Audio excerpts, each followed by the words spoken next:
אני רוצה רגע לדבר על צמד המילים, במיוחד בתקופה האחרונה שאנחנו מרבות להשתמש בו. והוא ניסים ונפלאות, מתוך תפילת נשמת כל חי. ואני מקריאה איזשהו קטע מתוך הספר מעמקי נשמת כל חי, כמובן הכל באישור. ניסים ונפלאות. ומה ההבדל ביניהם? הניסים שהקדוש ברוך הוא עושה עמנו מתחלקים לשני סוגים. ניסים ונפלאות. הניסים הם גילוי ידו של הקדוש ברוך הוא בתוך הטבע.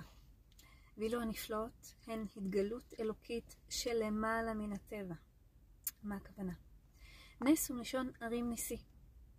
כמו הפירוש הפשוט, היינו אותו דגל, שבעצם אותו מוט המורם למעלה. המוט רק מבליט לעין כל את הדבר המחובר אליו. אבל עדיין זה דבר שהיה קיים גם קודם לכן. ועכשיו הוא הובלט והורם. לכן הוא מתנוסס, הדגל. כאלה הם הניסים, אירועים שאינם התנהלות חדשה ונפרדת לגמרי מהטבע, אלא אירועים המתלבשים בתוך מערכות הטבע עצמן. בדרך המבליטה ומגלה עוד יותר את עובדת מעורבותה של יד ההשגחה בהתנהלות הטבע. כמו הארבעה שצריכים להודות, אלו הם חולה שנתרפא, יורדי הים, אלו שניצלו, וכולי.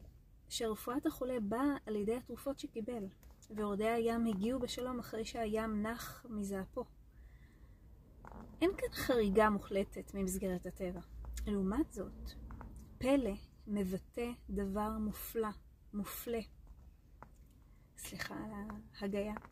נעלם ונסתר, כלשון הפסוק, כי יפלא ממך דבר.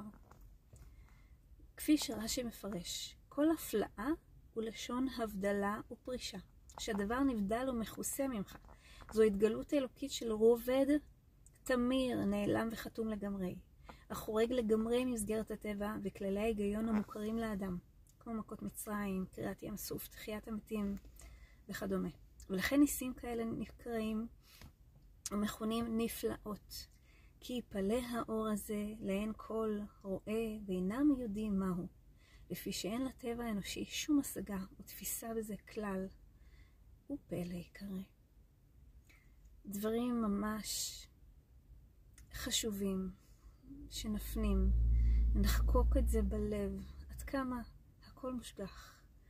אין אדם נוקף אצבע למטה אם לא הכריזו עליו למעלה. ויהי רצון שהדברים שלנו יהיו מכוונים לניסים